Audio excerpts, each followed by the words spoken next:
Sakay ng motor ay pansamantalang pinuntahan ng magkapatid na Gilbert at Albert ang lilipatan nilang bahay. Hindi muna nila sinabi to sa isa pang kapatid na si Gina dahil ang pangako nila sa isa't isa kung sakaling bibisita man sa nasabing bahay, dapat ay magkakasama silang tatlo. Kuya, kung sakali mang malaman ni Ate Gina na nagpunta tayo rito, labas ako dyan ha. Sabihin mong ikaw lang ang may pakana para hindi naman magtampo pati sa akin. Masyado ka naman nag-aalala sa ate mo. Relax ka lang dyan, bunso. Tsaka hindi naman magagalit yon. Ang idadahilan lang naman natin kung sakaling malaman niya na nauna na tayong sumilip sa bagong bahay, sasabihin ko lang, dinaanan ko si Arthur. Malapit naman talaga rito yun at tsaka dinaanan naman natin talaga, di ba? Sa bagay, may punto ka naman dyan, kuya. Naudlot na ang binatilyo sa pagsasalita sapagkat nagulat siya sa biglang paghinto ng motorsiklong minamaneho ng nakatatanda niyang kapatid. Muntik pa silang sumemplang. Mabuti na lang mabilis na gawa ng paraan ni Gilbert. Sabay na bumaba ang magkapatid sa motorsiklo at nilapitan ng matandang lalaking bigla na lang sumulpot sa kung saan. Putya naman no? Manong naman, huwag naman kayong basta-basta sumusulpot. Alam nyo bang delikado ang ginagawa nyo? Dahil una, nasa kalye ho kayo. Gumilid naman kayo dahil pare-pareho tayo madidisgrasya kung nagkataon. Kuya, easy ka lang. Matanda ang kausap mo. Easy lang ako, tol. Kaya nga matanda nga pero ang kaso parang walang pinagkakatandaan. Buwisit, di ba? Kamunti ka na kaya tayo ron. Nang mapatingin si Albert sa nasabing matandang lalaki, ay bigla siyang natahimik. Kitang-kita niya kasi ang panlilisik na mga mata nito na para silang kakainin ng buhay. Napansin din pala yun ni Gilbert, kaya hinubad nito bigla ang suot na jacket para i-flex ang katawan niyang may namumutok na mga muscles. Ang sama mo makatingin, Manong Parang ikaw pa ang galit. Ano, gusto mo ng away? Kuya, tama na yan. Ano ka ba naman? Nakakaloko kasi to Siya pa ang may ganang tumitig na masama. Siya na nga tong nanggago na biglang susulpot sa kung saan na parang kabuti. Kaya minsan ang hirap din talagang gumalang sa mga matatanda Lalo na kung mga tumatandang paurong. Bago pa halos matapos ng matipunong lalaki ang kanyang sinasabi, ay muli sa isang gilid kung saan nanggaling ang matandang lalaki, ay may matandang babae pang biglang sumulpot. May hawak tong mga talbos ng kamote at ilan pang mga gulay-gulay na halatang pinitas lang sa kung saan. Pagpasensyahan niyo na ang asawa ko. Medyo ulyanin na kasi. Ako nang humihingi ng tawad, mga apo. Pagkayukod ng matandang babaeng nangungulubot na ang muka, ay doon lang natauhan bigla si Gilbert. Kaya to biglang huminahon. Tinapik naman siya ng bunsong kapatid bilang senyas na kailangan na nilang umalis. Manang, pasensya na rin ho kung napagtaasan si tatang ng boses ng kuya ko Bantayan nyo na lang hunang mabuti ang asawa nyo. Kasi kung sa iba mangyari, baka hindi lang sigaw ang abuti niya. Teka na, tol. Pagsakay ng magkapatid sa motorsiklo, ay kitang-kita ni Albert na sinundan lang sila ng tingin ng mag-asawa bago marahang naglakad palayo. Dahil doon ay nakahinga sila pareho ng maluwag at nagtuloy-tuloy na sa kanilang pupuntahan. At makalipas lang ang ilang minuto, ay narating na nga nila ang bagong bahay na kanilang lilipatan.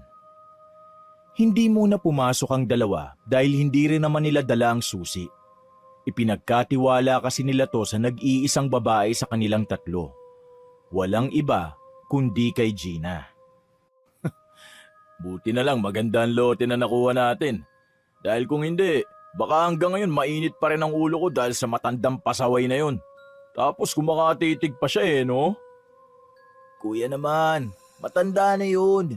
Isipin mo paano kung si lolo at lola ang kausap natin. Nako, hindi ganun kaulaga ang mga lolo at lola natin kaya malabong sila yon. Teka, may iba tayo. Goods na goods tong bahay, no? Sayang at wala sa atin ang susi. Oo nga kuya okay na okay. Mahusay naman talaga si ate na pumili. Ang problema lang natin, kung paano makikisama sa mga bagong kapitbahay. Nako, hindi mo kailangan intindihin ng mga kapitbahay natin. Wala naman silang ambag sa buhay natin eh. At saka, natanong ko na rin naman kay Arthur ang tungkol sa lugar na to. Ang sabi niya ayos naman daw ang mga nakatira rito. Tahimik daw at walang gulo. Marami nga lang nag-aalisan. Walang gulo pero maraming nag-aalisan?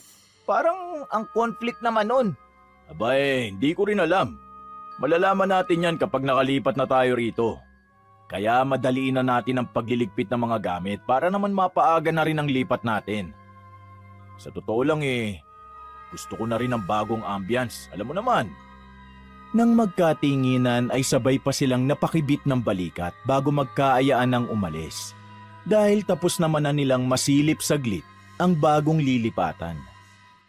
Gabi na nang makauwi sila ng bahay kung saan naabutan nila si Gina na patuloy sa pag-aayos ng mga gamit nila. Saan naman kayo nagpunta? Kanina pa ako rito sa pagliligpit ng mga gamit. Gala kayo ng gala imbis na tumulong muna kayo. May emergency lang kina Arthur. Nagpatulong lang sa pag-ayos ng sasakyan niya. Oo nga ate. Dadaan nga sana kami sa bago nating bahay. Ang kaso, ginabi na kami. Masyado kayong excited. Makikita nyo rin naman yun. O siya, magsikain na muna kayo tapos tumulong kayo rito. Ganon na nga ang ginawa ng dalawang lalaki. Pagkatapos nilang kumain, ay nagtulong-tulong na nga ulit ang tatlo sa pag-aayos ng kanilang mga gamit. Pagsapit ng 10:00 ng hating gabi, ay nagkayayaan na rin silang matulog. Pero eksakto namang 12 midnight ay nagising silang lahat matapos mabulahaw ang kanilang bubungan. Mayroon kasing kumalabog doon. At nang tignan ni Gilbert at Albert, ay nagulat sila sa nakita. Hindi nila mapaniwalaan na isang kuting na kulay itim ang gagawa ng ganong tunog. Yan ang gumawa ng malakas na kalabog sa bubong? Obvious naman na hindi yan pusa may gawa. May bumato dyan. Nahulog na lang siguro yung ginamit na bato. Bumaba ka na nga at nag-aaksaya na lang tayo ng oras. Mabuti na lang talaga at aalis na tayo rito. Naunang bumalik sa loob ng bahay ang panganay na lalaki, kaya naiwan dun si Albert na iginagala ang tingin. Kalaunan ay napatingin siya sa kuting na itim matapos tong magmiyaw. Nang magtama ang kanilang mga mata, sa hindi malamang kadahilanan, ay bigla na lang siyang nangilabot. Mabilis na gumapang ang kilabot na yon sa buo niyang pagkatao, kaya sinaway niya kaagad ang kuting na tumalon palayo. Medyo nawala rin tuloy ang antok niya dahil sa nangyari. Ang gara naman ng pusang yon. O ano, Albert? May nakita ka ba, ha? Wala ate. Kuting na kulay itim lang. As in kuting. Sobrang liit. Pareho lang kayo ng sinabi ni Kuya. Akala ko tuloy naglolo ko lang siya Sana nga ate. Hayaan na nga lang natin yon at matulog na lang. Mabuti pa nga. Pagbalik ng binata sa kanyang kwarto, ay nakita pa niya sa bintana ang sinasabing kuting na kulay itim. Nakatingin na naman to sa kanya, kaya nangilabot na naman siya ng gusto. Tumindig na rin kasi to na tulad ng sa tao, habang ang mga mata ay nanlilisik na nakatitig sa kanya. Shoo! Shoo! Alis na dyan, kuting! Pasalamat ka, mabait ka. Dahil kung hindi, sinaktan ko na kayo. Sa gulat ni Albert ay napaatras siya at napasigaw ng malakas. Hindi niya kasi sukat akalain na magsasalita ang itim na kuting. At sa sobrang pagkataranta ay na-out of balance siya dahil hindi nakita ang mga gamit na nakasalansa na para sa paglilipat nila. Napapikit siya at napadilat din kaagad nang maramdaman na mayroong mahigpit na kumapit sa kanyang binti. Ay butang ina! Anong nangyari sa'yo? Huy! Grabe kung makapag-react ka. Ginigising ka lang para kang nakakita ng multo. Ha? Gina, Albert, magsibangon na kayo dyan. Anong oras na? Parating na magsasalansa ng mga gamit natin. Nalilitong iginala ni Albert ang tingin sa paligid at nang mapasadahan ng mga mata niya ang bintana kung saan nakita ang kuting na itim kagabi, doon niya lang napagtanto na umaga na pala. Kaya napakunot siya ng noo na punong-puno ng pagtataka. Paano nangyari yun? Parang halos kakapikit ko pa lang ah. Bilisan mo na dyan, Albert. Mag-almusal na tayo. Nandiyan na ate. Hindi na lang niya masyadong pinagtuunan ng pansin ng mga nangyari. Nakisalo na siya sa pag-aalmusal at pagkatapos ay tumulong sa pag-aayos ng mga gamit na naiwan nila kagabi. Pasado 10:00 ng umaga ay dumating na nga ang truck at mga taong kinontrata nila para magbitbit ng mga gamit. Inabot din ng ilang oras ang pagsasalansan at nang matapos ay inaya muna ng magkakapatid ang mga trabahador na mananghalian. Nagsaing kasi si Gina at nagluto ng maraming ulam para sa lahat. At habang nagpapahinga ang lahat, bumalik si Albert sa kanyang kwarto para i-check na rin kung may nakaligtaang dalhin. Nang makita niyang malinis na ang lahat, ay lumapit siya sa bintana at muling dumungaw. Sa huling pagkakataon, ay pinagmasdan niya ang paligid sa labas dahil alam niya sa sarili na hindi na sila babalik sa lugar na ito kahit kailan. Nagdesisyon na kasi silang tatlo na lumipat ng bahay dahil ayaw na nilang maalala kung saang lugar namatay ang kanilang mga magulang. Isang mabigat na desisyon ang tungkol sa bagay na yon, pero pinag-isipan naman nilang mabuti kaya matapos nilang maibenta ang bahay ng kanilang mga magulang, ay humanap na nga sila agad ng malilipatan. Nang may sapat ng pahinga kasunod ng pagdating ng bagong may-ari ng bahay, ay ipinagkatiwala na lahat ni Gilbert sa mga yun ng lahat. Inaya na rin niya ang mga kasama na lumarga na para magtungo sa bago nilang magiging bahay. O paano? It's time to say goodbye na mga kapatid. Yes, kuya. It's time to say goodbye na talaga. Magpaalam na kayo sa dating bahay ng mga magulang natin dahil hindi na tayo babalik dito. Pasimpleng napaluha si Gina kaya niyakap siya ng bunsong kapatid. Don't worry ate. Sigurado kung masaya sila mama at papa sa desisyon natin. Wala kang dapat pagsisiyan. Uwi na rin to para makapag-move on ang lahat. Tama guys, kaya laban lang sa buhay. Kaya natin to. Ako bilang kuya nyo, susuportahan ko kayo sa abot ng makakaya ko. Ako rin, guys. I will do my best to support kayo kahit mga pasaway kayo. Siyempre ako rin. Susuportahan ko kayo. Hindi pwedeng kayo lang. Di ako magpapatalo. Nagtawanan pa silang magkakapatid bago tuluyang lisanin ang lugar na yon. At mabilis na lumipas ang oras dahil sa heavy traffic ay inabot ng ilang oras bago nila marating ang destinasyon.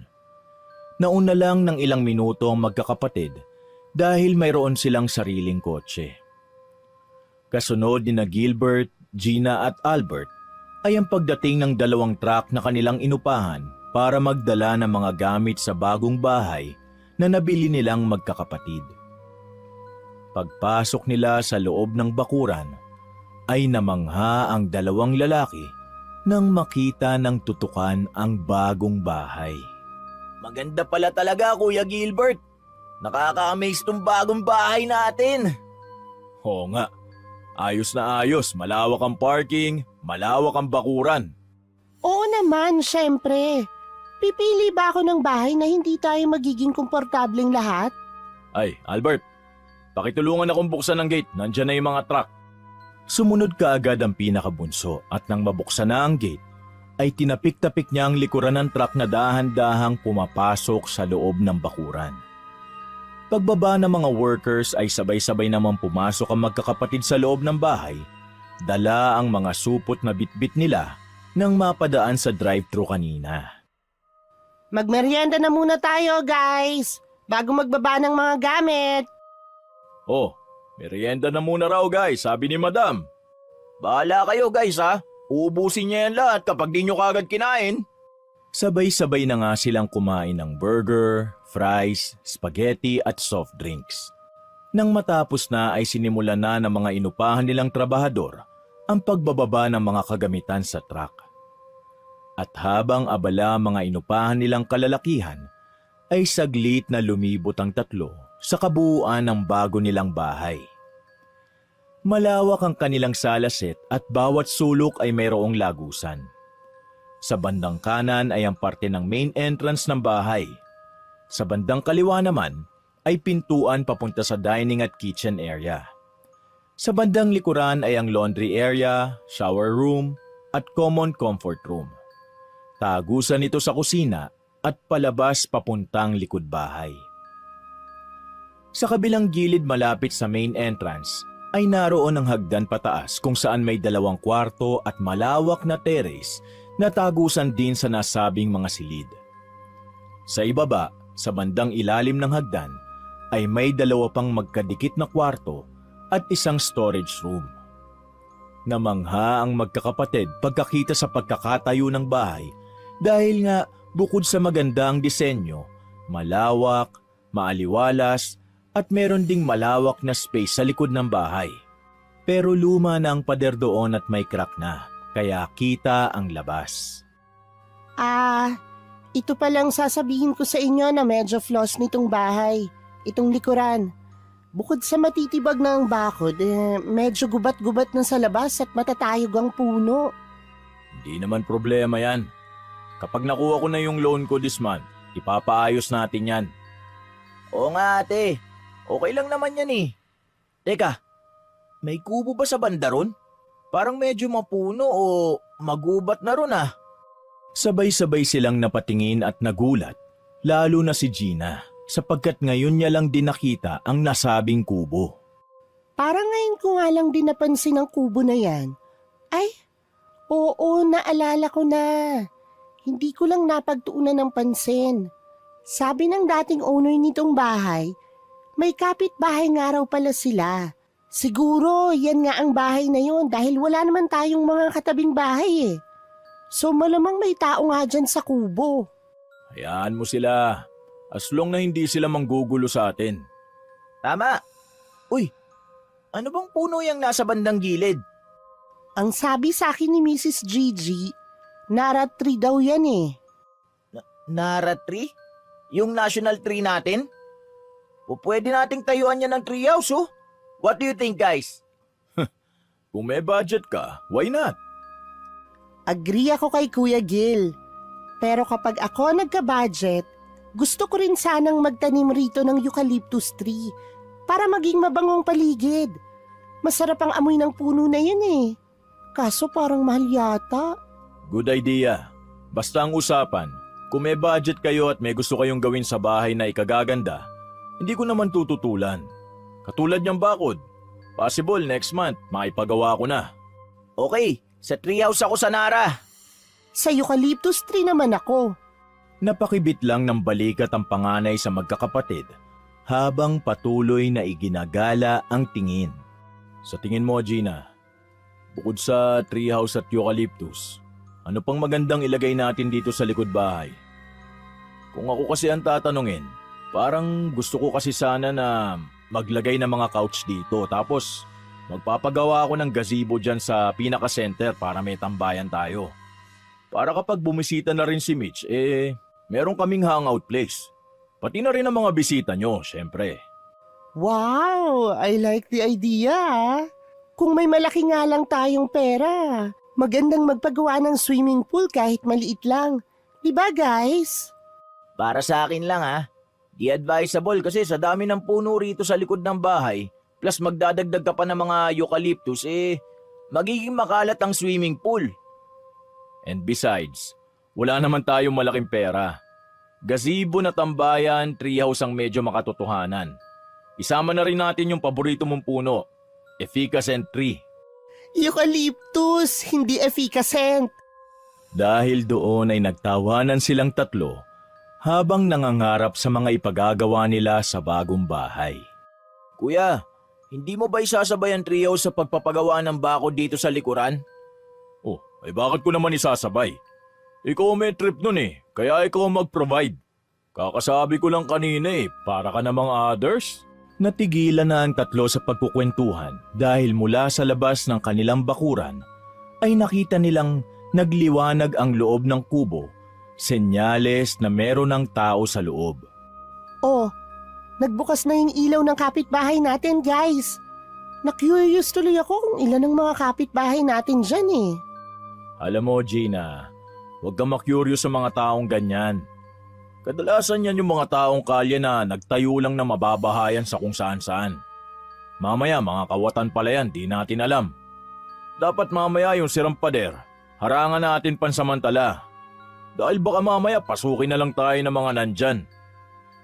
Medyo overacting ka ron, kuya. Hindi yun ka-OA yan, Albert. Mas maigi nang alerto ka. Remember na bagong salta lang tayo rito. At hindi natin alam kung sino ang mga kapitbahay na mapagkakatiwalaan o kung meron bang mapagkakatiwalaan. Sa bagay, may point. Napatingin ulit sila sa kubo dahil may 2 tao na lumabas mula roon pero hindi nila masyadong namukaan dahil medyo nagdidilim na ang paligid. Oh, tara na nga muna sa loob. Mamaya tapos na ang mga naghahakot eh. Sige, sige. Susunod na lang ako mga kapatid. Nagmumuni-muni ako rito sa bago nating bahay eh. Nanamnamin ko ang unang paglubog ng araw natin dito. Daming alam nito oh. Bilisan mong sumunod sa loob para makatulong ka sa pag-aayos ng gamit ha. Nagtawanan na naman silang 3 bago magkasunod na pumasok ang mga kapatid ni Albert sa loob ng bahay. Siya naman, katulad ng sinabi kanina, ay ninamnam nga ang unang gabi nila sa nasabing bahay. Masaya ang puso niya dahil mas magandang bahay ang kanilang nalipatan pero malungkot pa rin sapagkat ang tanging pamana at alaalang bahay at lupa ng mga magulang nila ay wala na. Ay, wala talagang perpektong buhay. Iniisip lang natin na perfect pero lahat ng bagay laging may flaws. Habang iginagala niya ang tingin sa paligid, ay muli siyang napasulyap sa kubo hanggang sa humangin ng malumanay. Dahil doon ay para tuloy nagsasayawa ng mga kapunuan sa paligid, pati ang naratri na nasa loob ng kanilang bakuran. Nang mapabaling ang tingin niya sa nasabing puno, ay gano'n na lang ang gulat ni Albert nang makita ang itim na kuting na nakatayo sa isa sa mga sanga ng nasabing puno. Niliitan niya ang mga mata niya at tiniyak sa sarili kung ito nga ba ang pusang itim na huli niyang nakita sa dati nilang bahay. What the Ito ba yung kuting na yun? Bago pa niya matapos ang pagsasalita, ay tumalo na ang kuting palayo kasunod ng pagtawag sa kanya ni na Gilbert at Gina. Pumasok ka na rito sa loob kasi mag-aayos na tayo maya-maya. Patapos na yung mga nag-aakot na mga gamit natin. Awat na muna sa pagsisintimiento mo dyan, Albert. Di bagay sa'yo maging emo. Mukha kang clown. Oo na, papasok na. Nang muli siyang mapalingon sa naratri, ay wala na roon ang pusang itim. Kaya napailing na lang siya at kaagad na pumasok sa loob ng bahay para tumulong sa mga kapatid. Maya-maya pa, nang umalis na ang mga truck na inupahan nila pati mga trabahador, ay saglit muna silang naupo sa malawak na living area habang pinagmamasdan ang sangkatutak na gamit. Pasado 6:30 na rin ng gabi, kaya nagsuggest muna ang babae ng gagawin nila bago mag-ayos. Mag-dinner na muna tayo. Magpapadeliver na ako ng foods. Pwede naman, kahit halos kakamerienda lang natin. Hayaan mo na ang ate mo. Tutal, libre naman niya eh. Sige Gina, mag-order ka na ng foods. Samahan mo ng chop suey at saka pansit. Namimiss ko nang kumain ng mga ganun eh. Ako talagang manlilibre? Ambagan kaya? Remember, katatanggap ko pa lang sa trabaho bago tayo maglipat. Baka nahihilo ka Gina. Ako na nagbayad sa mga truck pati workers plus merienda. Nagkukuripot ka na naman ha. Mag-iipon nga ako ng pera. Pampayukaliptus tree ko eh. Sige na, manlibre ka na. Kesa makupit pa ng isa dyan. Oh, nadamay na naman ako. Patay tayo dyan. Samahan mo na ng alak ha. Masarap mag-ayos-ayos ng mga gamit habang nagiinom para hindi ramdam ang pagod. Wala naman ang nagawa ang dalaga kundi umorder na nga ng makakain nila para sa hapunan. At pagkatapos nga ng usapan ay nagsimula na sila sa kaunting pag-aayos ng mga gamit habang naghihintay sa kanilang in-order. Mabilis na lumipas ang oras, saglit na tumigil si Albert nang maihi siya. Pagdiretso niya sa common comfort room, ay naaninag niya sa maliit na bintana ng CR ang likod bahay. Doon ay tumambad sa kanyang paningin ang magandang tanawin sa labas. Namangha siya nang makita mga nagniningning na mga alitaptap na tila nagpapaliwanag hindi lang sa likod ng bahay, kundi pati na rin sa buong gabi. Kuya! Ate! Tara dali! Sa likod ng bahay! Nang nasa likod bahay na ang tatlo, ay nakita nga nila mga alitaptap na aali-aligid. Kitang-kita sa mga mata ng magkakapatid ang pagkamangha dahil doon. Isa-isang nagpuntahan ng mga alitaptap sa kakahuyan sa likod ng kanilang bakuran bago tuluyang maglaho na parang bula. Shit! Nakita niyo yun? Ang ganda, kuya, ate! Buti na lang talaga itong bahay na to ang nabili natin. Ang sarap sa feeling makakita ng ganong karaming alitaptap. Oo nga. Parang sa mga pelikula lang ako nakakakita ng ganun eh. Saka sa mga fantaserye, nakaka-relax nga. Saktong-sakto talaga ang ipapalagay kong mga couch at gazebo. Pati yung treehouse ko. Lul, pag-ipunan mo yun. Alam nyo bang kapag maraming alitaptap sa isang lugar, ibig sabihin enchanted yun. Enchanted?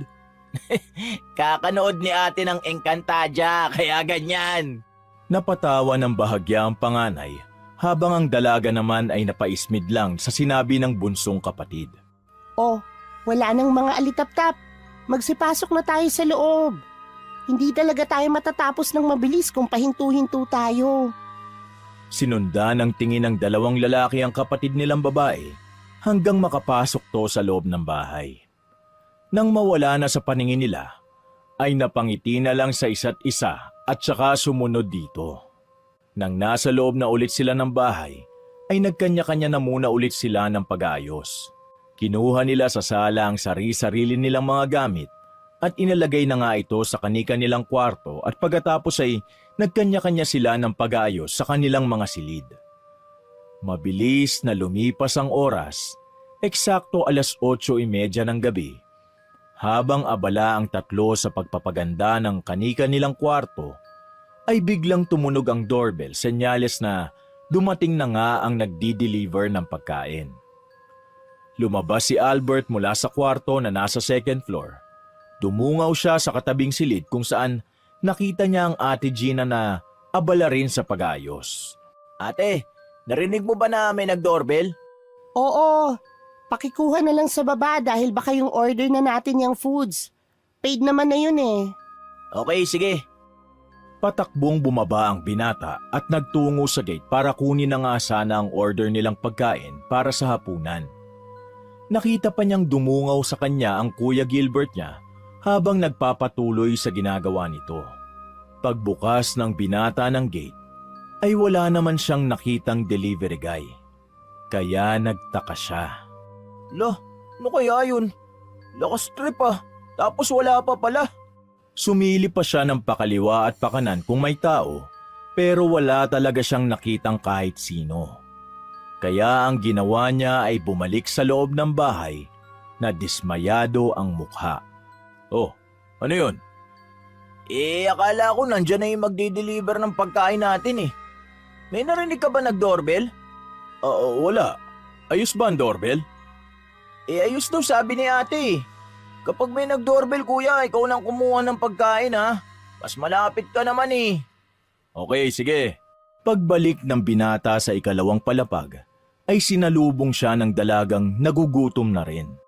Oh, nasa na yung foods? Wala pa nga eh. Sabi ni kuya wala naman daw siyang narinig na nag-doorbell eh. Hindi pa niya halos natatapos ang sinasabi, ay narinig na naman nila ang tunog. Kaya naman sabay nang bumaba ang magkapatid kung saan naabutan nila si Gilbert na nasa main entrance na ng bahay. May narinig na ako nag-doorbell. Ako nang kukuha. Gutom na rin ako eh. Sabay-sabay silang nagtungo sa gate subalit sa halip na food delivery ang makita, ay dalawang matandang mag-asawa na naglalakad palayo. Nang mamukaan ng dalawang lalaki ang mag-asawang matanda, ay kaagad nag-init ang ulo ni Gilbert. Lalapitan niya sanang mag-asawa, pero kaagad siyang inawat ng bunsong kapatid. Nagulat naman si Gina dahil sa naging pagkilos ng dalawa niyang kapatid. Kuya, ano ka ba? Matanda yung mga yan. Putang ina, hanggang dito ba naman? Ba't kayo nagdo-doorbell ha? Ano kayo, mga batang nagtitrip? Kung may gusto kayong pagtripan, huwag kami. Iba na lang. Hoy, kuya! Ano bang nangyayari? Napatingin ang tatlong magkakapatid sa mag-asawang matanda na huminto matapos sigaw-sigawan ni Gilbert. Pagkalaon ay yumukod ang matandang babae, senyales na paghingi ng tawad. Ano, magsusorry ka na naman, manang? Naknang putya. Kuya, yung bibig mo nga. Matatanda yan. Albert, ano ba kasing problema ha? Eksaktong pagkasabi noon ng dalaga ay siya namang pagdating ng isang motor delivery na lumapit mismo sa kanilang magkakapatid. Dahil doon na nakafocus ang atensyon ng magkakapatid, ay hindi na rin nila namalayan na umalis na ang matandang mag-asawa. Narealize na lang nila yon nang matanggap na ang in-order nilang pagkain at nang umalis na ang food delivery guy. Nang nasa loob na sila ng bahay, sa mismong sala kung saan naroon pa rin ang dining table, ay padabog na inilapag ni Gina ang pagkain, saka tinignan ng masama ang dalawa. Kuya, ang childish ng actions mo kanina ah. Matatanda yung kausap mo tapos binabastos mo? Kasalanan nila yon. Kumain na lang kaya tayo. Gutom na talaga ako, kuya, ate. Shut up, Albert. Teka, paano naging kasalanan yun ng mag-asawang matanda? Bakit? Nakita mo na ba sila before? Parang kilalang kilala mo na sila eh. At galit na galit ka pa. Nanahimik ang dalawang lalaki kaya nagsalitan ng tingin ni Gina sa mga to sapagkat kilala niya ang dalawang kapatid kapag may itinatago sa kanya. Nang ma-realize niya ang nangyari, ay nanlaki ang kanyang mga mata habang sarkastikong napapatawa. I see.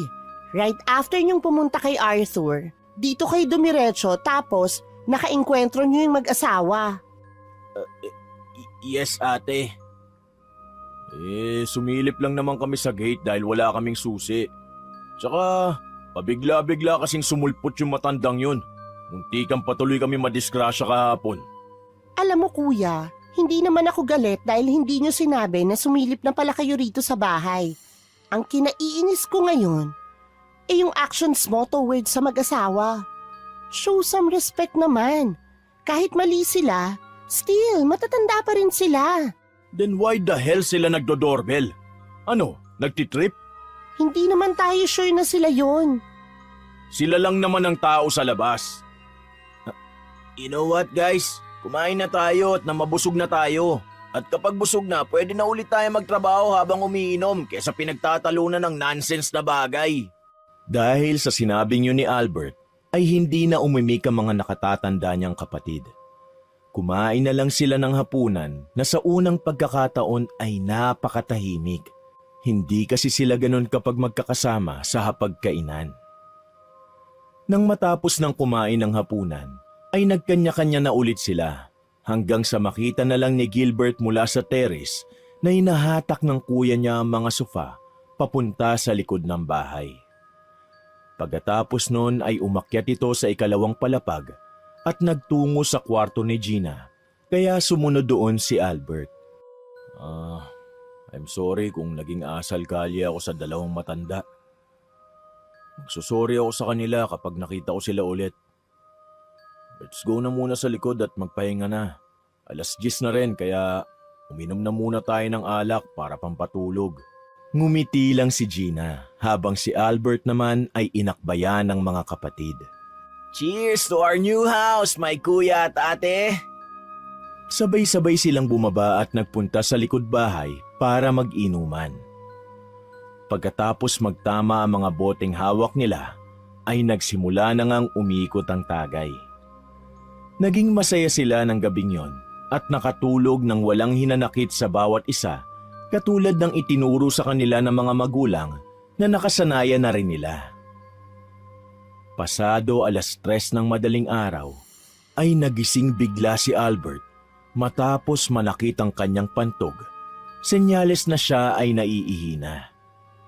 Nagkusot-kusot pa siya ng mga mata, saka pinagmasdan ng dalawang kapatid na nahihimbing ang pagtulog sa couch. Lumakad siya malapit sa puno ng nara para doon na sana umihi nang mapasulyap naman siya sa labas ng bakuran, sa kubo ng misteryoso nilang kapitbahay. Mula roon ay nakita niyang may 2 taong nakatayo na tila nakatingin sa kanilang kinaroroonan. Noong unay hindi niya ito masyadong pinansin. Umihi muna siya, subalit nang matapos na ay sa kanya lang napagtanto na nandoon pa rin ang 2 taong nakatayo.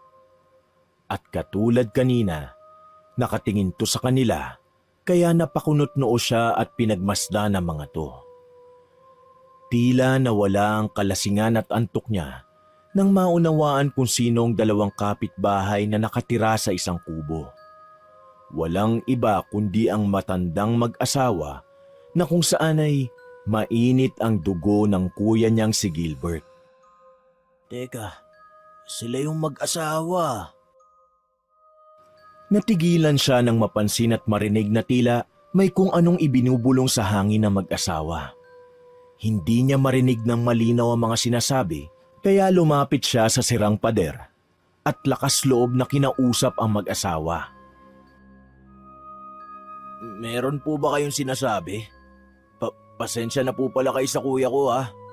Mabait na po si Kuya Gilbert at... Biglang nanayo ang mga balahibo ng binata nang dumampi sa kanyang katawan ng malamyang ihip ng hangin. Bigla na lang siyang napayakap sa sarili habang nananatili ang tingin sa matandang mag-asawa. Patuloy pa rin sa pagbulong ang dalawa hanggang sa unti-unti nang nakaramdam ng kakaibang bigat si Albert. Nagsimulang mangilabot ang buo niyang katawan. Nagsimula ito sa talampakan, papunta sa tuhod, paakyat sa tiyan, kaya bigla na lang siyang naduwal ng ilang ulit. Pagbalik niya ng tingin sa mag-asawa matapos dumuwal, ay wala na ang mga turoon. Pagkatapos noon, mula sa matibay na sanga ng Nara tree, ay mayroong gumawa ng kaluskos, dahilan para mapatingin siya roon. At gano'n na lang ang gulat niya dahil nandoon na naman ang kuting na itim. Nakatitig ito sa kanya, nanlilisik at namumula mga mata na para siyang gustong sakmali ng buhay. Ikaw na naman? Nakakapagtimpi pa kami kahit magaspang ang pag-uugali niya. Sa tamang panahon, makakamtan niya rin ang tamang leksyon na nararapat sa kanya. Pagtalo ng kuting na itim ay biglang napabangon si Albert at gano'n na lang ang gulat niya nang makitang mataas na ang araw. Napapikit siyang nagtakip ng mga mata kasunod ng pasimpleng pagtingin sa relong nakasuot sa kaliwang kamay. Shit!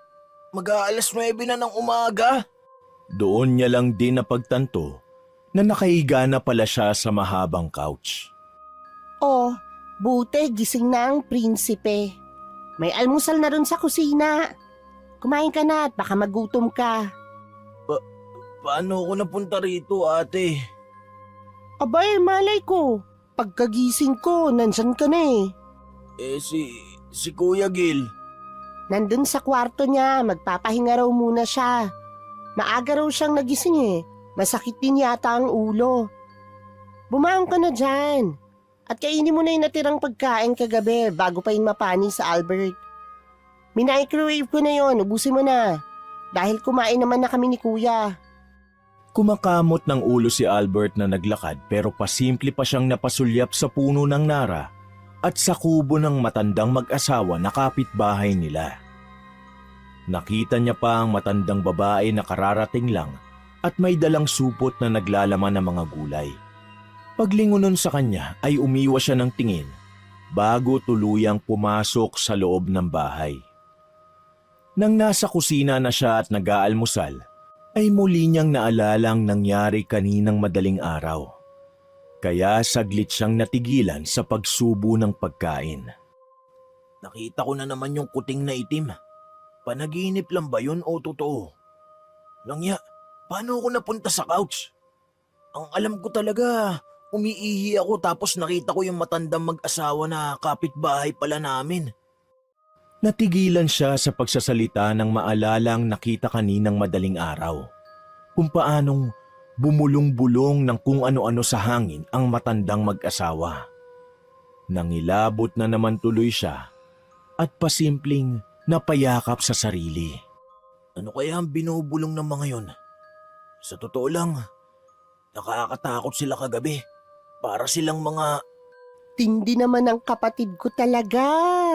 Feeling walang gagawin ngayong araw. Ano, Prinsipe Zardos? Tapos ka na bang mag-almusal? Baka gusto mong magpamasahe ng katawan. Bilisan mo na dyan at baka makutongan na kita. Magpapatulong ako sa pag-akit ng aparador ko sa kwarto. Grabe ka naman ate. Wala pa nga sa kalahati itong nakakain ko eh. Kay Kuya Gil ka muna kaya magpatulong. Bakit hindi mo siya itry na gisingin sa kwarto niya? Sa kanya mo yan sabihin. O sige na, wait lang. Bibilisan ko na rito. Susunod na ako ron sa sala. Pagkaalis ni Gina ay nagpatuloy na sa pagkain ng binata. Binilisan na nga niya ang pag-aalmusal. At nang matapos na ay dali-dali siyang sumunod sa living room kung saan naabutan niya ang dalaga na tinatanggal na ang mga gamit sa kanyang aparador para gumaan kapag binuhat. Kaya ba natin yan ng tayo lang? Hindi naman siya ganun kabigat. Gawin natin yung tinuro ng mga naghakot kahapon. Sa terrace natin idadaan.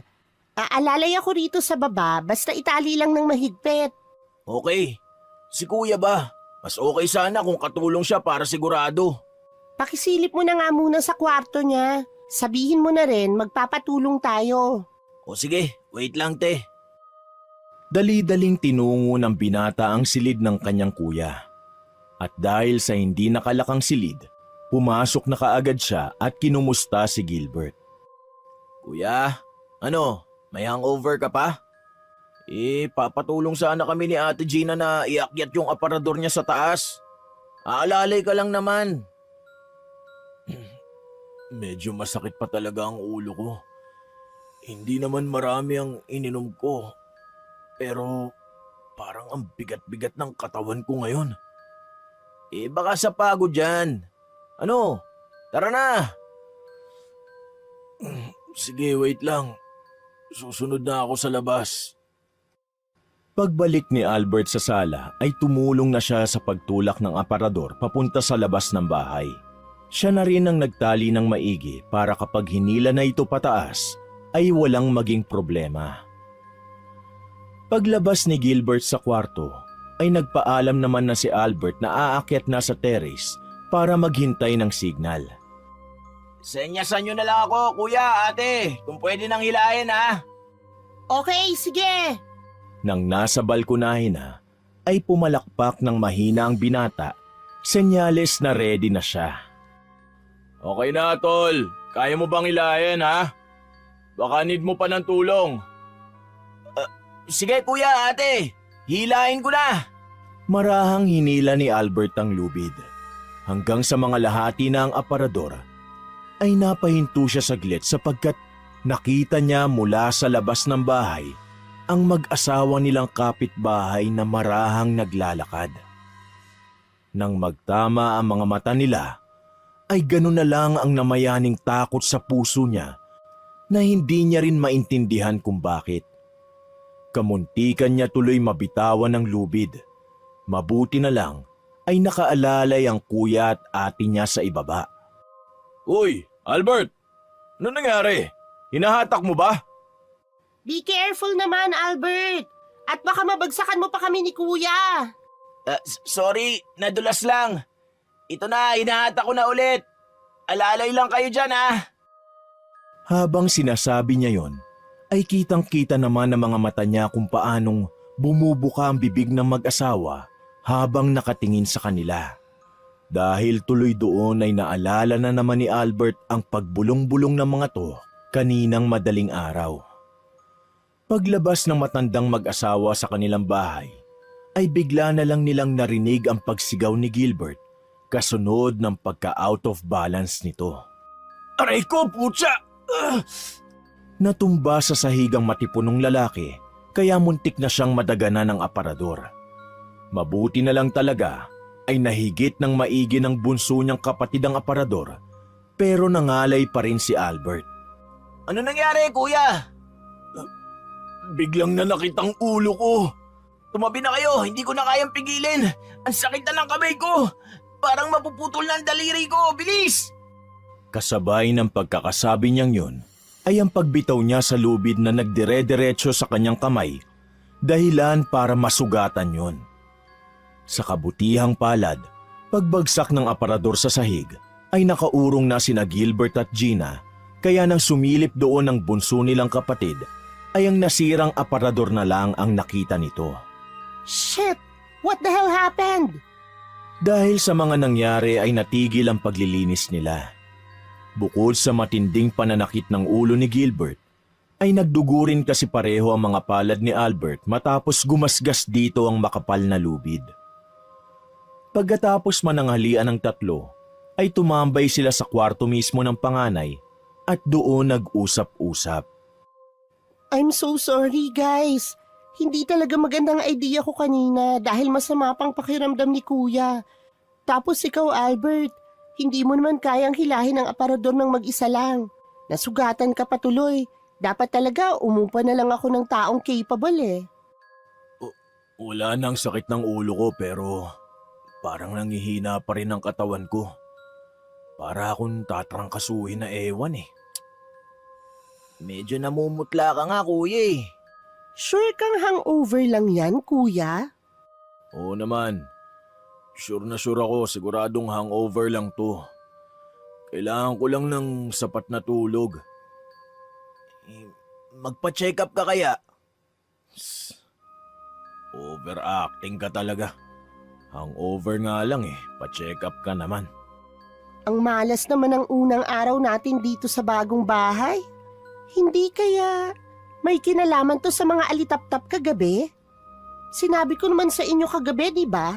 Kapag maraming alitap-tap ang isang lugar, ibig sabihin enchanted o may mga nananahang kung anong klaseng element. Dahil tuloy sa sinabing yun ng dalaga, ay biglang napaisip si Albert patungkol sa kapitbahay nila. Hindi pa rin kasi alam ng kuya at ate niya na ang matandang mag-asawang nakatira roon. Hindi na rin muna siya umimik dahil nagpatuloy pa si Gina sa pagsasalita. Dapat siguro, ipabless muna natin tong bahay, no? Kuya, tingin ko tama si Ate Gina. Ipabless na muna natin tong bahay.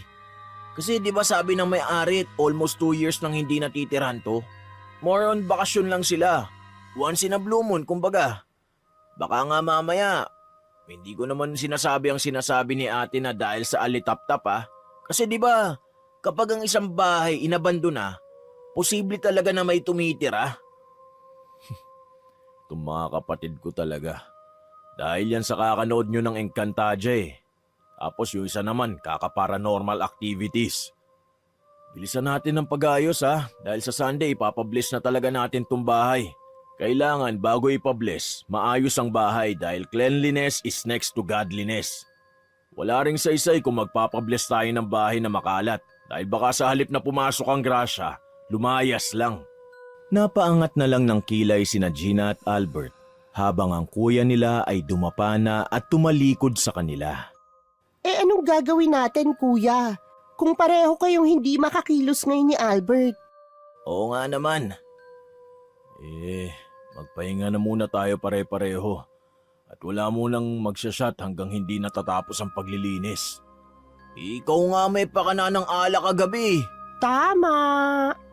Bukas kapag okay na ang pakiramdam ko, ako na ang bahala sa buong first floor sa pag-aayos. Uupa na rin tayo ng kahit 2 tao na tutulong sa pag-akyat ng mga gamit sa taas para hindi na maulit yung nangyari kanina. Sige kuya, take a rest. Doon na muna rin ako sa kwarto at iisipin ko ang magandang style. Me too. Kung may kailangan kayo, call me sa kwarto ha. Mag-aayos-ayos na lang din muna ako ng mga kaya ko lang buhatin para hindi rin sayang ang oras. Matapos magtungo sa kanya-kanyang silid, ay nahiga muna si Albert habang marahan na binubukasara ang mga kamay niya. Nakabenda na ang sugat, nalapatan na ng first aid at nakainom na rin siya ng gamot. Pero medyo ramdam niya pa rin ang hapdi. Di ka kasi nag-iingat, Albert eh. Ba't mo pa kasi tinignan yung matanda mag-asawa? Biglang nanumbalik sa isip niya ang mga nangyaring pagbulong-bulong ng matandang mag-asawa, dahilan para mangilabot na naman siya. Erase. Huwag mo nang isipin yung nakakatakot na mag-asawang yun. Mag-focus ka na lang sa magandang bagay. Idinivert na nga lang niya ang isip sa mga positibong bagay-bagay hanggang sa makatulugan niya na rin yon. Kaya lang, sa kalaliman ng kanyang pagtulog, ay nagising siya matapos maramdaman na mayroong dumidila sa magkabila niyang palad.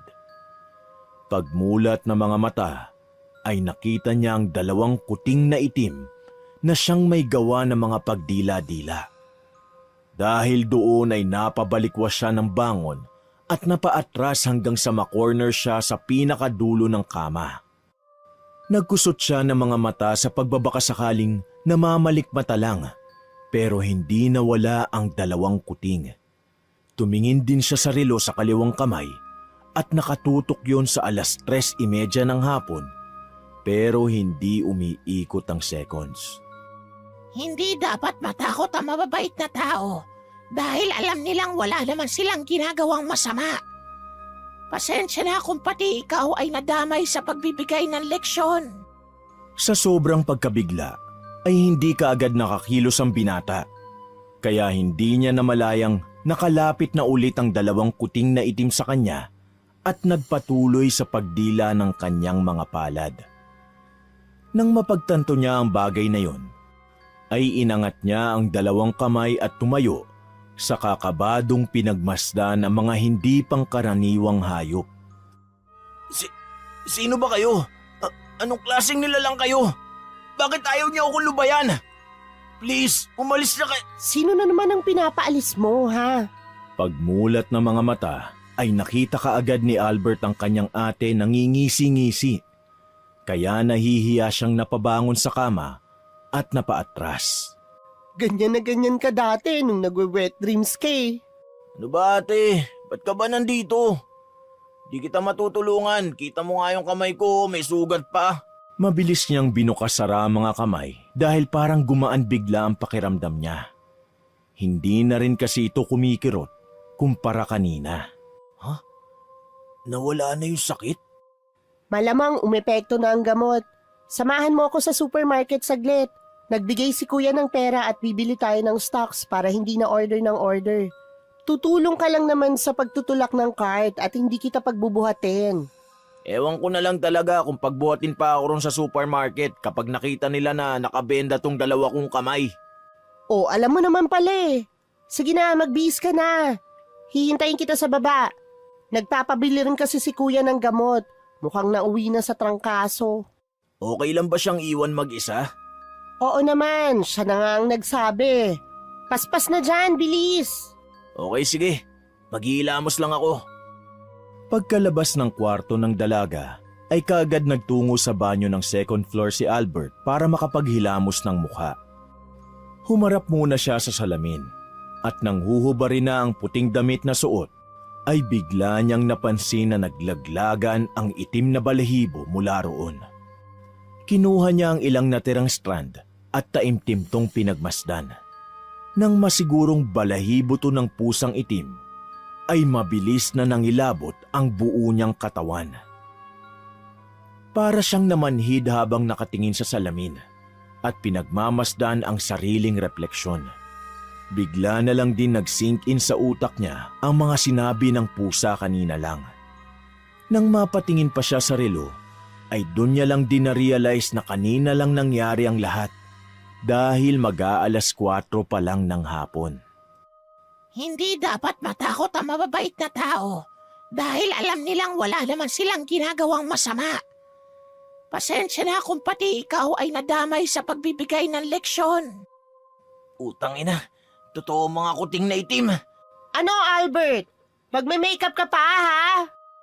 Kabado na lang siyang napalabas ng banyo sapagkat napagtanto niya ring hindi pala siya makakapagbasa ng kamay dahil sa sariwang sugat nito. Nang makapagbihis na ng maayos, ay sumunod na siya sa parking area kung saan naghihintay ang naiinip na niyang ate. Binuksan at sinara niya muna ang gate bago sumakay ng sasakyan at nagbiyahe papunta sa supermarket. Eksaktong 4:00 nang marating nila ang nasabing lugar, pero hindi niya yun naramdaman dahil sa iba ang takbo ng kanyang utak. Yun ay tungkol sa mga itim na kuting na tila pinaglalaruan siya. Nandito na tayo. Ayaw mong lumabas? Dito ka lang? Ha? Siyempre, sasama ako. Kanina pa kita kinakausap eh. Kundi pa kita kinalabit dyan. Pati yata yung utak mo, namamanid na rin sa gamot, no? Hindi na lang umimik si Albert dahil hindi niya pa rin maintindihan ang nararamdaman niyang takot matapos malaman na hindi pala panaginip lang ang mga nangyayari sa kanya simula nung isang gabi pa. Kaya habang namimili, ay hindi rin naman siya makausap na maayos ng kanyang ate na medyo naiinis na rin sa kanya. Mabilis na lumipas ang oras. Nang pauwi na sila eksaktong 6:00 ng gabi, ay napadaan ang sasakyan sa bahagi kung saan kamuntik noon sumemplang sina Gilbert at Albert. Ate, magdahan-dahan ka lang dito. Kasi dyan sa mga damo-damo may mga taong bigla-bigla na lang sumusulpot. Hindi nga nagkamali ang binata dahil bago pa siya matapos sa pagsasalita ay may 2 taong sumulpot na mula sa damuhan. Ito ang 2 matandang mag-asawa na siyang dahilan kung bakit naghihimutok ang Kuya Gilbert nila. Diyos ko po, buti na lang at nakapagpreno kaagad ako. Matapos mag-sign of the cross ng dalaga, ay lumabas kaagad siya ng sasakyan para kumustahin ang mag-asawang matanda. Sumunod din naman si Albert. Manang, Tatang, ayos lang po ba kayo? Pasensya na po ah. Bakit po kasi bigla-bigla na lang kayong sumusulpot? Delikado po yun. Mamaya mapahamak po kayo niyan eh. Yumukod lang ang mag-asawa na pinigil naman ni Albert. Nako, wag na po kayong yumukod, Manang. Tatang, ba't po ba kayo galing sa damuhan? Pangalawang beses ko na kayong naiengkwentro dito ah. Pasensya na kayo, iho, iha. Nagugulay kasi kami dyan sa gilid-gilid. Yan lang kasi ang madalas naming kainin. Talbos ng kamote at kangkong. Dahil wala naman kaming pera. Mabuti nga at nakakuha ng munting manok ang asawa ko dyan sa damuhan na pag-alagala lang. Kahit papaano ay makakatikim kami ng karne. Nagkatinginan tuloy ang magkapatid na tila nahabag sa matandang mag-asawa. Ate, isabay na natin sila. Huh? Alam mo bang bahay nila? Sila ang kapitbahay natin dun sa likod. Yung maliit na kubo. Ganun na lang ang gulat ng dalaga pagkatapos yun marinig. Pero hindi siya nag-alinlangan na pasakayin sa kotse nila ang mag-asawa. Nakitang-kita ang tuwa sa mga mukha. Nang nasa kotse na silang 4, ay dali-daling nagmaneho si Gina pa uwi sa kanilang bagong bahay. At habang nakafocus ang dalaga sa pagdadrive, ay nagkaroon ng pagkakataon ng bunso niyang kapatid na makausap ang mag-asawa. Kahit ang totoo, ay naiilang ang binata. Pasensya na po pala kayo kay kuya nung nakaraang araw sa kakagabi. Mabait naman po yun si Kuya Gilbert eh. Nagkataon lang po na masama ang timpla niya. Oo nga po. Actually, sabi niya kagabi sa amin, kapag nakita niya kayo ulit, hihingi siya ng tawad sa paninigaw niya. Dapat lang po yun na mag-sorry siya kasi hindi naman tama ang sumagot ng pabalang sa mas nakakatanda. Isa pa po, kapitbahay naman pala namin kayo kaya ang pangit naman kung may hindi pagkakaunawaan. Ayos lang mga apo. Napatawad na namin siya ng asawa ko. Hindi ba mahal, Oli? Oo, mahal kong supeng. Nakakatuwa pong marinig yan. By the way, ako po si Gina. ang pangalawa sa tatlong magkakapatid. Albert naman po, ang pinakabunso. Tapos yung medyo pabalang magsalita, si Kuya Gilbert, panganay po namin. Dahil sa mababait naman pala kayo, binabawi na namin ang leksyon na naisip namin sa kanya. Leksyon? Iniisip kasi naming mag-asawa na bigyan sana ng leksyon ng kapatid nyo. Pero dahil na rin sa inyo, hindi na namin itutuloy. Naisip na magkapatid na ang leksyon na tinutukoy ng mag-asawa ay tungkol sa pagpapabarangay kay Gilbert. Kaya nakahinga sila pareho ng maluwag matapos marinig na binawi na ng mag-asawa ang tungkol sa bagay na yon. Kung okay lang po sana sa inyo, para na rin makabawi kami, sa bahay na po kayo maghapunan. Ipagluluto ko po kayo ng sinabawang pagkain na madalas namin iluto sa mga magulang namin noon. Siguro po, saka nyo nalutuin yung maliit na manok kapag malaki na. Padadalan ko na lang din po kayo ng mga iba pa naming pinamili kanina. Huwag na po kayong tumanggi, please. Para na rin makausap kayo ng personal ni Kuya. Kaya nga lang po medyo masama ang pakiramdam niya ngayon. Huwag kayong mag-alala. Pagdating natin sa inyo magiging mabuti na ang lagay ng Kuya Gilbert nyo at makakapagtrabaho na siya ulit bukas. Tama ang sinabi ng asawa ko, kaya wala kayong dapat intindihin sa kalagayan ng inyong kuya. Napakibit balikat na lang si Albert kahit ang totoo ay nawiwirduhan siya sa mga sinasabi ng mag-asawa. Si Gina naman ay nag-focus na sa pagmamaneho hanggang sa marating nila ang tapat ng kanilang bahay. Nang pababa na si Albert para buksan ang gate, ay hinawakan siya sa kamay ng matandang babae at ngumiti.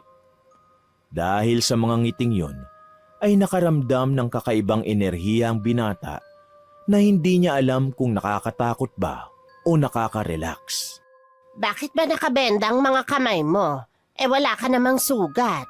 Nginitian na lang ni Albert ang matandang babae bago buksan ang gate. Pagpasok nilang apat sa loob ng bakuran at pagbaba ng sasakyan, ay tila nag-iba rin ang ekspresyon sa mukha ng mag-asawang matanda. Ang kaninang masasayahin nilang mukha ay naging seryoso at napansin niyo ng magkapatid. Ayos lang po ba kayo, Manang Suping, Tatang Oli? Mauuna na po kami sa loob para matawag ko si Kuya. Magpapatulong sana kasi akong buhati ng mga pinamili dahil hindi naman kaya lahat ni Albert dahil sa sugat niya. Sabi nga ng asawa ko kanina, wala namang sugat itong si Albert. Pero may mas mabigat na problema kaysa dyan. Ang Kuya Gilbert nyo. Nagkatinginan na magkapatid bago bumaling ulit sa mag-asawang matanda. Ano pong ibig niyong sabihin? Kaya nga po, Pumasok na muna tayo sa loob. Madali kayo sa kwarto ng kuya niyo. Wala na nga silang inaksayang oras. Magkakasunod nilang tinungo ang silid ni Gilbert, pero wala na silang naabutan doon, kundi napakaraming maiingay na kuliglig. Kuya! Kuya, nasaan ka? Nilibot ng magkapatid ang buong bahay at bakuran, subalit wala naman silang nakita ni anino ng panganay nilang magkapatid. Nang makita sila sa sala ng mag-asawa na tila aligaga, ay hinawakan nila pareho ang magkapatid at kinausap ng maigi. Makinig kayong mabuti at huwag kayong mabibigla dahil kinuha ang kuya nyo ng mga lamang lupa sa bahay na to. Pinaglalaruan siya ngayon. Ha? Paano po? Ano pong sinasabi niyo? Albert, tanggalin mo ang benda sa kamay mo. Ngayon din, bilis! Nalilito man sa mga nangyayari, ay sinunod ng binata ang mga sinabi ng matandang babae. Nang tuluyang matanggal ang benda sa magkabila niyang kamay, ay gano'n na lang ang gulat ng magkapatid sapagkat wala nang bakas ng sugat sa kanyang palad. Ano ba naman to? Tang, paano to nangyari? Kami ni Oli ang dalawang kuting na sumusubaybay sa inyo magmula nang magkaengkwentro tayo. Kung ganun, hindi po talaga panaginip yun. Kaya pala marami akong balahibo ng pusa kanina. Kayo ang dumila sa mga sugat ko para gumaling. Tama. Ang totoo niyan sinadya namin ang pangyayari na yon. Dahil kailangan naming malaman kung anong klaseng ugali na meron ng bagong maninirahan sa bahay na to ni Gigi. Anak namin si Gigi at kami ang nagpoprotekta sa mga bagong nakatira rito. Katulad ng sinasabi mo, Gina, mahiwaga ang lupain na to. Wala akong maintindihan. Bago pa matapos ni Gina ang sinasabi, ay nakarinig na sila ng mga kalabugan sa iba't ibang sulok ng bahay, dahilan para maalarma silang lahat. Wala na tayong oras, mahal. Mga apo, saka na namin ipaliliwanag ang lahat kapag nabawi na natin ang kuya nyo. Dahil kapag hindi natin siya nakuha ngayong magdamag, ay malabo na siyang masagip. Baka mapunta na siya sa pinakamalayong bahagi ng kabilang dimensyon.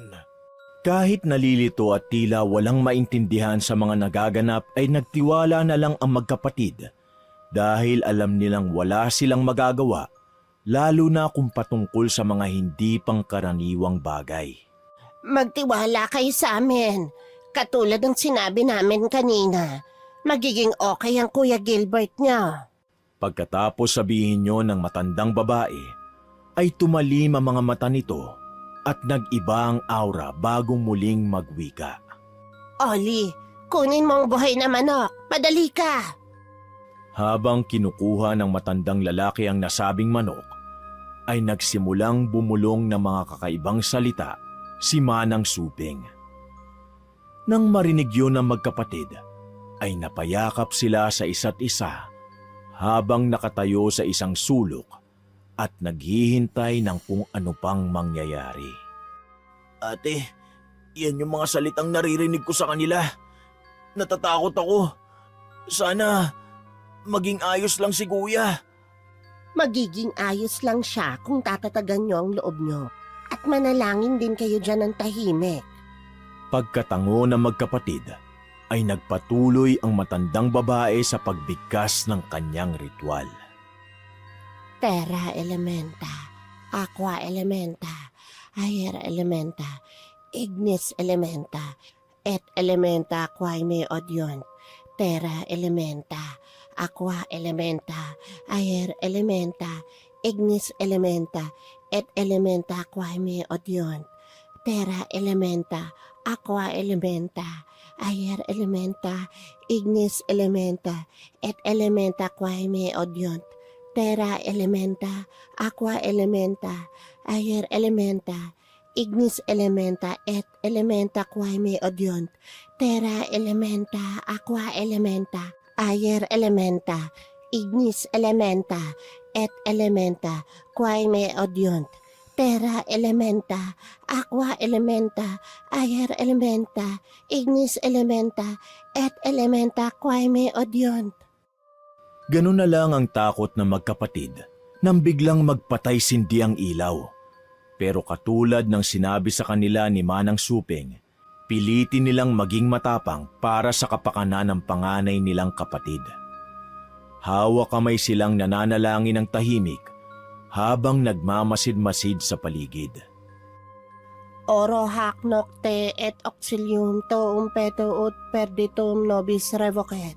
Accipe sanguinem nostrum. Resentis puli sanguinem. Oro hac nocte et auxilium tuum peto ut perditum nobis revocet. Accipe sanguinem nostrum. Resentis puli sanguinem. Oro hac nocte et auxilium tuum peto ut perditum nobis revocet. Accipe sanguinem nostrum. Resentis puli sanguinem. Oro hac nocte et auxilium tuum peto ut perditum nobis revocet. Accipe sanguinem nostrum. Resentis puli sanguinem. Oro hac nocte et auxilium tuum peto ut perditum nobis revocet. Accipe sanguinem nostrum. Resentis puli sanguinem. Napabaling silang lahat sa pagdating ni Tatang Oli, tanga ng buhay na manok na nagwawala na dahil sa hindi magandang presensya na pumapalibot sa kanila.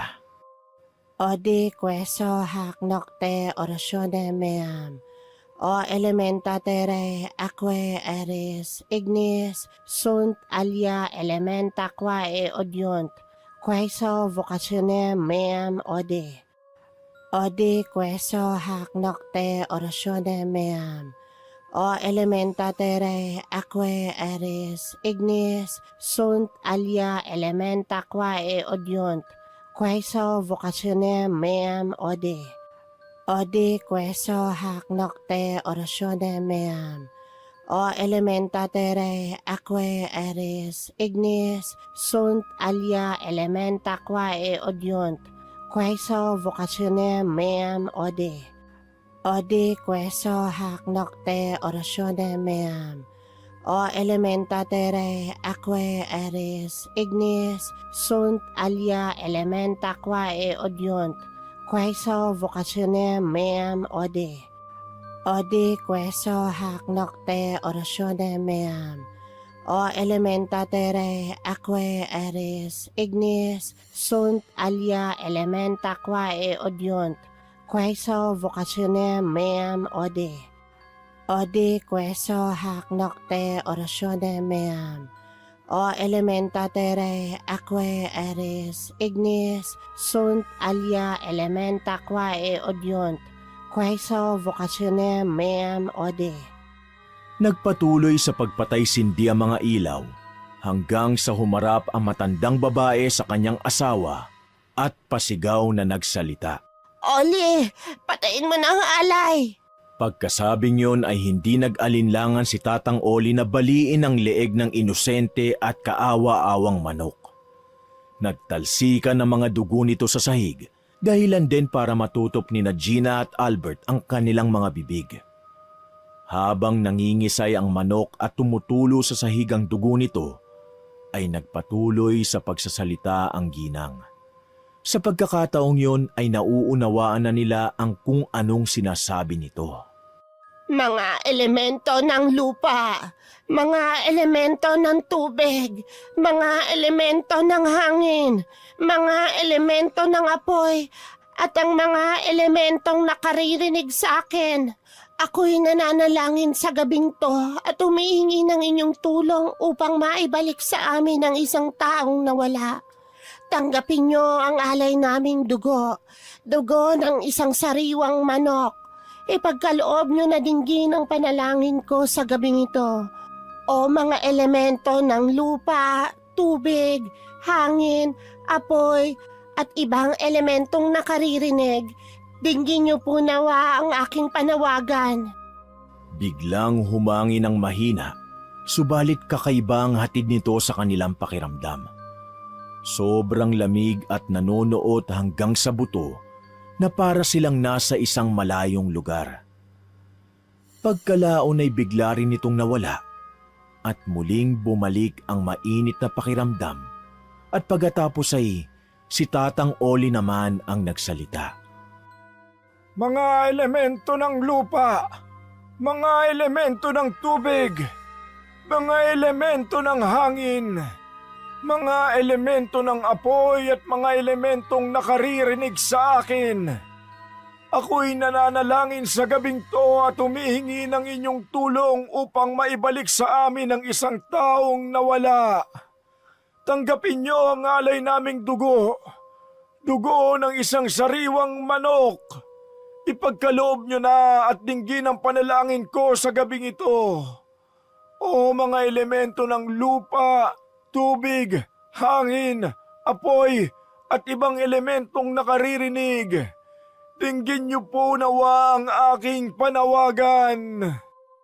Inulit-ulit ng matandang mag-asawa ang mga panalangin yun hanggang sa magsimula nang ang umingay ang paligid. Nagkalabugan ang bawat sulok ng silid, kasabay ng pagkuti-kutitap ng mga ilaw, hanggang sa ilang minuto pa nga ay biglang namatay ang lahat ng ilaw sa buong bahay.